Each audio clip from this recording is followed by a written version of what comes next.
नमस्कार। हनुमानगढ़ राजस्थान से मैं आनंद जैन आप सभी का श्रीदेवी क्लासेज यूट्यूब चैनल पर स्वागत करता हूं, जहां हम विज्ञान और इंजीनियरिंग विषयों में रुचि बढ़ाने, विषय समझ को बेहतर बनाने और परीक्षाओं में सफलता पाने के लिए कोशिश कर रहे हैं।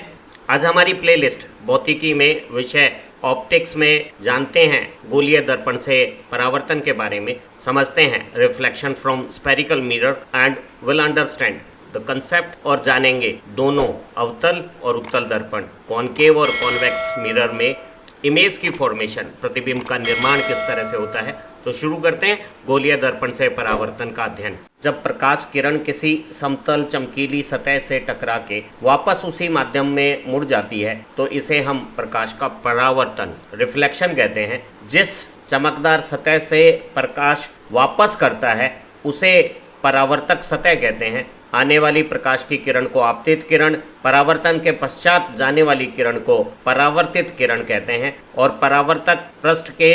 लंबवत दिशा को अभिलंब, नॉर्मल कहते हैं। हमारे द्वारा जो आसपास की वस्तुओं को देखा जाता है उसके लिए आंखों में परावर्तन के पश्चात बनने वाला प्रतिबिंब की जो घटना है वो महत्वपूर्ण है। किसी भी वस्तु से परावर्तित प्रकाश की किरणें जब हमारी आंखों में प्रवेश करती है तो हमारी आंखों में उसकी एक छवि प्रतिबिंब के रूप में बनती है और हमारा मस्तिष्क हमारी आंखों में बनने वाली छवि को परिष्कृत और निर्धारित करके हमें वस्तुओं के बारे में समझ देता है। इस तरह की परावर्तन की घटनाओं को समझने के लिए हमें कुछ नियमों का इस्तेमाल करना पड़ता है और इन दो नियमों को हम परावर्तन के नियम कहते हैं। परावर्तन के पहले नियम के अनुसार किसी चिकनी परावर्तक पृष्ठ पर जब कोई आपतित प्रकाश किरण गिरती है तो उस आपतित किरण का परावर्तक पृष्ठ के अभिलंब, जो नॉर्मल दिशा है, उसके साथ बनने वाला आपतन कोण और परावर्तन के पश्चात जो परावर्तित किरण है उसका अभिलंब के साथ बनने वाला परावर्तन कोण आपस में बराबर होते हैं। अर्थात आपतन कोण और परावर्तन कोण, इंसिडेंट एंगल और रिफ्लेक्टेड एंगल आपस में बराबर होते हैं। परावर्तन का जो हमारा दूसरा नियम है वो कहता है कि ये जो तीनों हैं, आपतित किरण, परावर्तित किरण और परावर्तक पृष्ठ का अभिलंब, ये नॉर्मल, ये तीनों एक ही सतह पर, एक ही तल में होने चाहिए। किसी वस्तु की परावर्तक सतह से क्या दूरी है और परावर्तक सतह एक समतल पृष्ठ है या कोई गोलीय परावर्तक सतह है, इस अनुसार वस्तु की दूरी और परावर्तक पृष्ठ की आकृति के अनुसार बनने वाले प्रतिबिंब अलग अलग प्रकार के हो सकते हैं। हमारा जो सामान्य घरेलू दर्पण है जिससे हम चेहरा देखते हैं वो एक समतल दर्पण है। ऐसे समतल दर्पण के सामने रखी हुई किसी भी वस्तु की छवि, प्रतिबिंब दर्पण के पीछे आभासी रूप से प्राप्त होता है और छवि का आकार वस्तु के आकार के बराबर होता है और दर्पण से छवि की दूरी और वस्तु की दूरी भी बराबर होती है। यहाँ इस प्रक्रिया में वस्तु के किसी एक भाग से, जैसे सिर से जो किरण दर्पण से परावर्तित होकर आंखों में आएगी, उसे अगर हम पीछे बढ़ाएं तो यहाँ जो स्थिति बन रही है वहाँ हमें वस्तु के ये सिर की स्थिति प्राप्त होती है। इसी तरह से पैर में हम अंगूठे की स्थिति देखना चाहें तो अंगूठे से जो किरण दर्पण से परावर्तित होकर आंखों में आएगी उसे जब हम पीछे बढ़ाएंगे तो वो हमें पैर में नखूने की प्रतिबिंब स्थिति को प्रदान करेगी और हम पाते हैं कि वस्तु के आकार के बराबर उसका प्रतिबिंब दर्पण से जितनी वस्तु आगे है उतनी ही पीछे आभासी रूप से बनता हुआ सामान्य समतल दर्पण पे हमें दिखता है। जो गोलीय दर्पण है वो एक काल्पनिक रूप से गोले का भाग है और किसी एक गोलीय दर्पण में जो परावर्तक सतह है वो अंदर की तरफ घुमावदार हो सकती है, वहीं किसी दूसरे में परावर्तक सतह बाहर की तरफ से घुमावदार हो सकती है। और इसी आधार पे हम गोलीय दर्पण के दो प्रकार बोलते हैं। एक को हम कॉनकेव मिरर कहते हैं जिसमें परावर्तक पृष्ठ अंदर की तरफ घुमावदार होता है, वहीं दूसरा कॉन्वेक्स उत्तल दर्पण में परावर्तक पृष्ठ बाहर की तरफ घुमावदार होती है। हम कॉनकेव अवतल दर्पण का इस्तेमाल दाढ़ी बनाते हुए आवर्धित आकृति देखने के लिए करते हैं, वहीं कॉन्वेक्स उत्तल दर्पण का इस्तेमाल गाड़ियों में पीछे के दृश्य को देखने के लिए जो पार्श्व में दर्पण लगाया जाता है उसमें किया जाता है, ताकि हम बड़ी भाग में भी परिवहन की स्थितियों को छोटे से दर्पण में देख सकें। कॉनकेव मिरर अवतल दर्पण में जो परावर्तक सतह है वो भीतर की तरफ मुड़ी हुई होती है, और जब कोई प्रकाश पुंज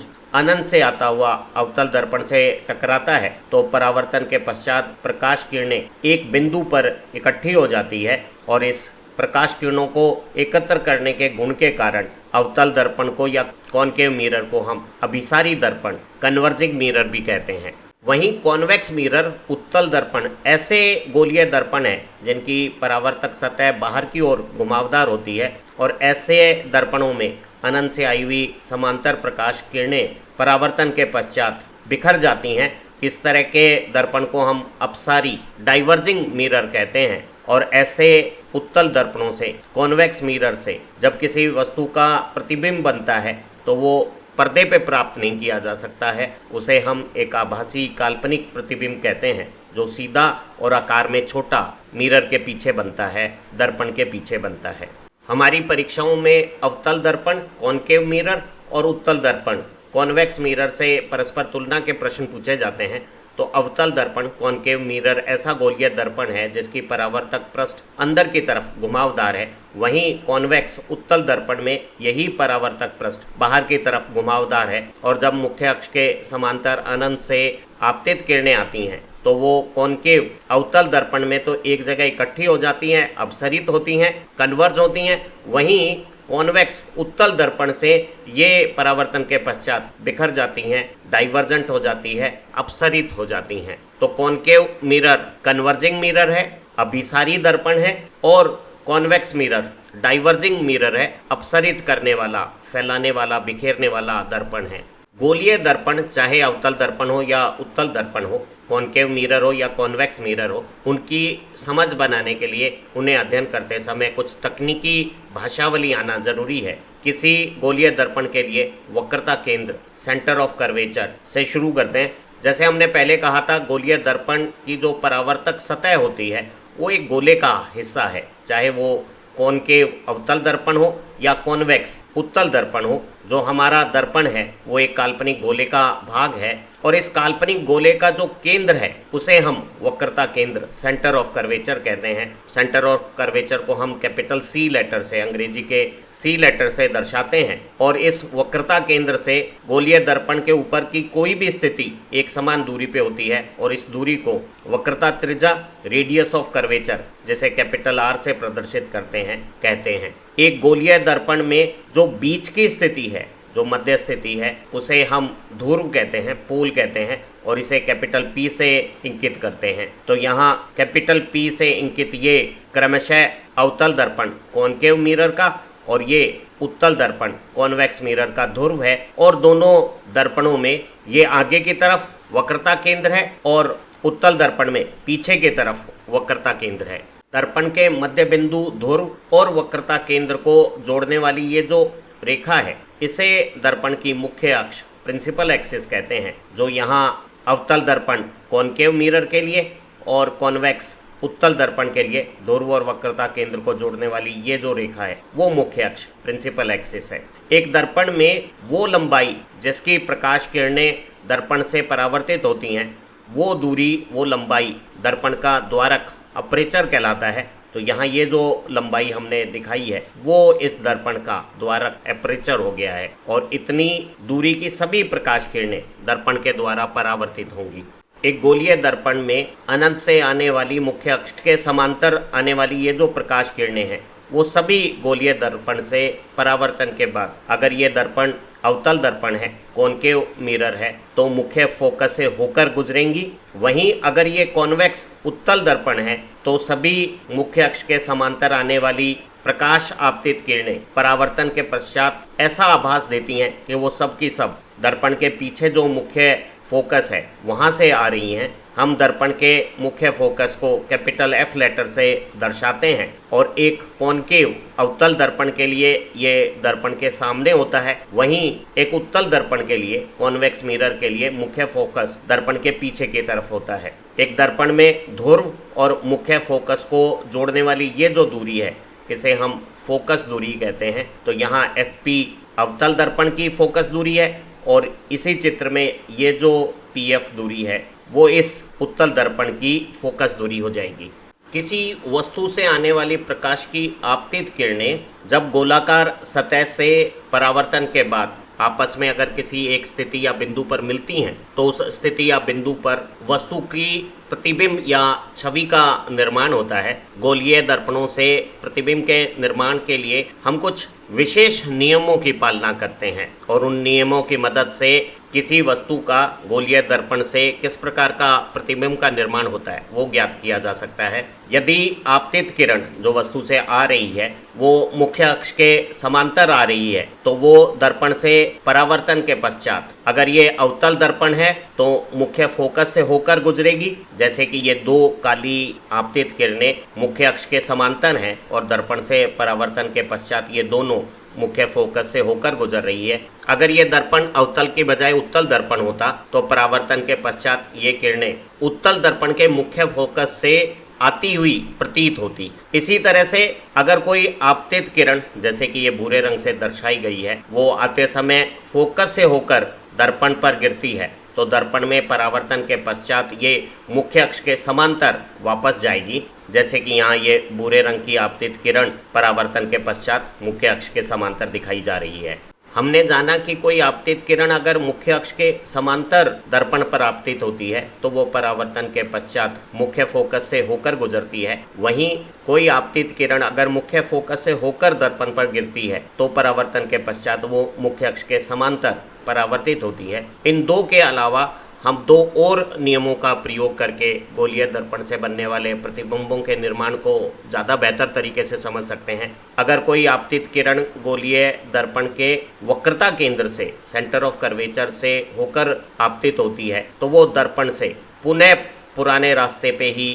परावर्तित होकर पूर्ववत पथ पर ही सेंटर ऑफ कर्वेचर से ही निकलती हुई परावर्तित हो जाती है, जैसे कि इस काली रेखा से हम देख सकते हैं जो आपतन के पश्चात दर्पण पर अभिलंब आपतित हुई है और अभिलंब भी परावर्तित हो गई है। इसी तरह से यदि कोई आपतित किरण ध्रुव पर गिरती है तो वो मुख्य अक्ष और आपतन रेखा के बीच में बनने वाले आपतन कोण के बराबर ही परावर्तन कोण बनाती हुई मुख्य अक्ष से कोणीय विचलन करती हुई परावर्तित हो जाती है, जैसे कि इस भूरी आपतित किरण का ये भूरी रेखा में ही परावर्तन दिखाया गया है। एक अवतल दर्पण जो परावर्तक पृष्ठ को अंदर से मोड़े हुए होता है, जो अनंत से आती हुई किरणों को एक जगह पे एकत्र करता है, उससे जब किसी वस्तु का प्रतिबिंब का निर्माण होता है तो उस वस्तु की दर्पण के सापेक्ष क्या स्थिति है उसके अनुसार दर्पण से परावर्तन के पश्चात बनने वाली प्रतिबिंब छवि की प्रकृति, आकार और अभिविन्यास निर्धारित होता है और अलग अलग वस्तु की स्थितियों के आधार पर अलग अलग प्रकार के प्रतिबिंब छवियों का निर्माण होता है। यदि हमारी वस्तु अनंत पर रखी हुई है तो ऐसी स्थिति में प्रतिबिंब छवि के रूप में सबसे छोटी संभव छवि बनेगी और एक बहुत दूर रखी हुई वस्तु से आने वाली किरणें मुख्य अक्ष के समांतर जब रूप धारण कर लेगी तो वो परावर्तन के पश्चात मुख्य फोकस पे अभिसरित एकत्र हो जाएंगी और हम एक वस्तु का वास्तविक पर्दे पे प्राप्त होने वाला उल्टा और अत्यधिक छोटा बिंदु आकार जैसा प्रतिबिंब छवि प्राप्त करेंगे। तो अनंत पर रखी हुई वस्तु मुख्य फोकस पे बिंदुवत स्वरूप में एक वास्तविक उल्टा और अत्यंत सूक्ष्म प्रतिबिंब बनाएगी। अनंत पर रखी हुई वस्तु की प्रतिबिंब छवि मुख्य फोकस पे अत्यंत सूक्ष्म आकार की बनी थी और अगर हम वस्तु को अनंत और दर्पण के वक्रता केंद्र सेंटर ऑफ कर्वेचर के बीच में किसी स्थान पर ले आते हैं तो वस्तु का प्रतिबिंब मुख्य फोकस और वक्रता केंद्र के बीच में वस्तु से छोटे आकार का, उल्टे रूप का और पर्दे पे प्राप्त होने वाला वास्तविक स्वरूप प्राप्त होगा। इसे हम समझ सकते हैं वस्तु के इस शीर्ष भाग से मुख्य अक्ष के समांतर आपतित किरण परावर्तन के पश्चात मुख्य फोकस से होकर गुजरी है और मुख्य फोकस से गुजरने वाली आपतित किरण जब मुख्य अक्ष के समांतर वापस परावर्तित हुई है तो दोनों किरणों के इस मिलान से शीर्ष जो वस्तु का है उसका प्रतिबिंब स्थान यहाँ प्राप्त हो गया और हम पाते हैं कि इस वस्तु का प्रतिबिंब छवि यहाँ प्राप्त हो गई है जो वास्तविक है, पर्दे पे प्राप्त होने योग्य है, वस्तु से उल्टी आकृति में है और आकार में छोटी है। यदि वस्तु को अनंत से चला के वक्रता केंद्र पर ले आते हैं तो आपतित किरणें परावर्तन के पश्चात मुख्य अक्ष के समांतर मुख्य फोकस से गुजरती हुई और मुख्य फोकस से आपतित होने वाली किरण मुख्य अक्ष के समांतर यहाँ एक ही प्रतिबिंब A डैश के रूप में यहाँ प्राप्त हुआ है और हम पाते हैं कि वस्तु की प्रतिबिंब छवि एक बार फिर वक्रता केंद्र पे ही बनी है और ये वास्तविक है, पर्दे पे प्राप्त होने योग्य है, उल्टी है और प्रतिबिंब का आकार वस्तु के आकार के बिल्कुल बराबर है। तो हम पाते हैं कि वक्रता केंद्र पर रखी हुई वस्तु का प्रतिबिंब दर्पण से बिंब के बराबर ही दूरी पर वक्रता केंद्र के ऊपर ही बराबर आकार का उल्टा और वास्तविक प्राप्त हुआ है। यदि वस्तु को अनंत से दर्पण के दूर की तरफ लाते हुए हम वक्रता केंद्र और फोकस के बीच में ले आते हैं तो ऐसी वस्तु की स्थिति जो फोकस से और वक्रता केंद्र के बीच में है उसके प्रतिबिंब प्राप्त करने के लिए मुख्य अक्ष के समांतर आपतित किरण फोकस से निकलकर परावर्तित होती है और फोकस से होती हुई आपतित किरण परावर्तन के पश्चात मुख्य अक्ष के समांतर वस्तु के इस शीर्ष स्थान का प्रतिबिंब यहाँ उल्टा प्राप्त हुआ है और हम पा रहे हैं कि एक बार फिर वास्तविक पर्दे पे प्राप्त होने वाली प्रतिबिंब छवि उल्टी आकृति में और वस्तु से बड़े आकार की प्राप्त हो रही है और ये स्थिति वक्रता केंद्र से परे प्रतिबिंब छवि हमें बना रही है जैसा कि चित्र में दिखाया गया है। इसी तरह से अगर हम वस्तु को ध्रुव के नज़दीक लाते हुए मुख्य फोकस के ऊपर ले आते तो ऐसी स्थिति में प्रतिबिंब छवि अनंत पर बहुत बड़े आकार की वास्तविक हमें उल्टी प्राप्त होती। तो किसी वस्तु का सबसे बड़ा प्रतिबिंब तब बनता जब वस्तु एक अवतल दर्पण पे फोकस दूरी के बराबर दूरी पर रखी हो और ऐसी स्थिति में प्रतिबिंब काफ़ी बड़े आकार का अनंत पर उल्टा और वास्तविक प्राप्त होता। यदि किसी अवतल दर्पण के सामने रखी हुई वस्तु को ध्रुव के और नज़दीक लाते हुए फोकस और ध्रुव के बीच में ले आते हैं तो ऐसी स्थिति में उसका जो प्रतिबिंब है वो पहली बार आभासी और सीधा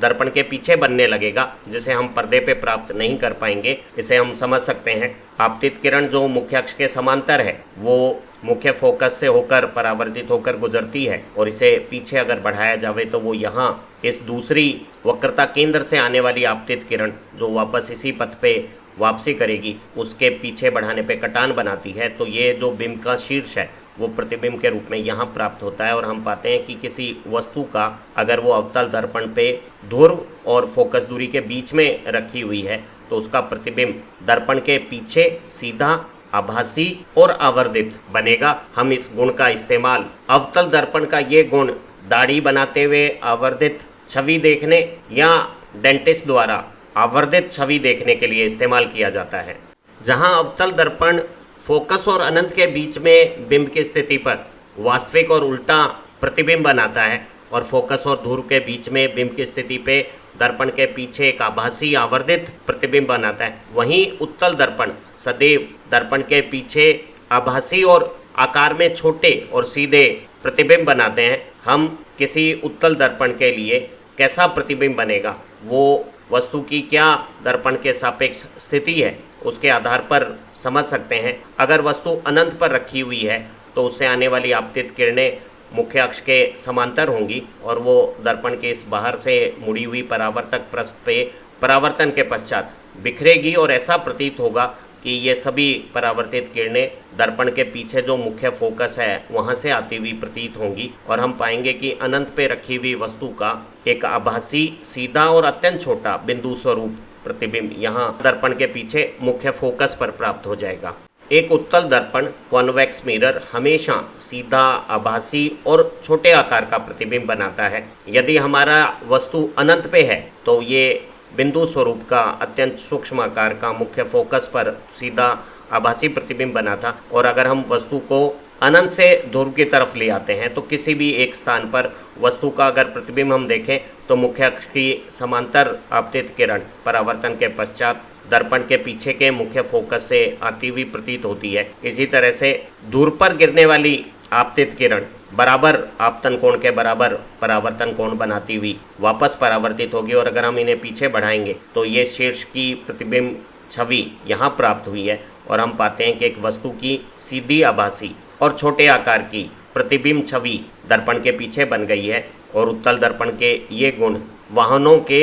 साइड में लगे हुए मिरर में इस्तेमाल किया जाता है और मिरर के सामने के बहुत बड़े क्षेत्र में दिखने वाली परिवहन साधनों को हम दर्पण के अंदर छोटे प्रतिबिंब होने के कारण छोटे से ही दायरे में बहुत बेहतर तरीके से देख लेते हैं। उम्मीद है इस छोटी सी लर्निंग वीडियो से गोलीय दर्पण से परावर्तन को आप अच्छी तरह से समझ गए होंगे। आपने गोलीय दर्पण से प्रतिबिंब का निर्माण के लिए हम किन नियमों का इस्तेमाल करते हैं उन्हें भी जाना है, और दोनों अवतल दर्पण कॉनकेव मिरर और उत्तल दर्पण कॉन्वेक्स मिरर से अलग अलग वस्तु की दर्पण के सापेक्ष स्थिति पे प्रतिबिंब किस प्रकार का बनता है, इन्हें आपने जाना है। हमारी इसी प्लेलिस्ट की दूसरी लर्निंग वीडियो भी इतनी ही परीक्षा उपयोगी है, जिन्हें आप अपने अध्ययन के साथ साथ अपने दोस्तों से भी साझा कर सकते हैं। और अगर आप चैनल से बेहतरीन परीक्षा उपयोगी नोट्स और ऑनलाइन लर्निंग क्लासेस का सहयोग चाहते हैं तो चैनल की यूट्यूब मेंबरशिप ज्वाइन करें। आप अच्छा पढ़ें, तरक्की करें। Have nice time. Thank you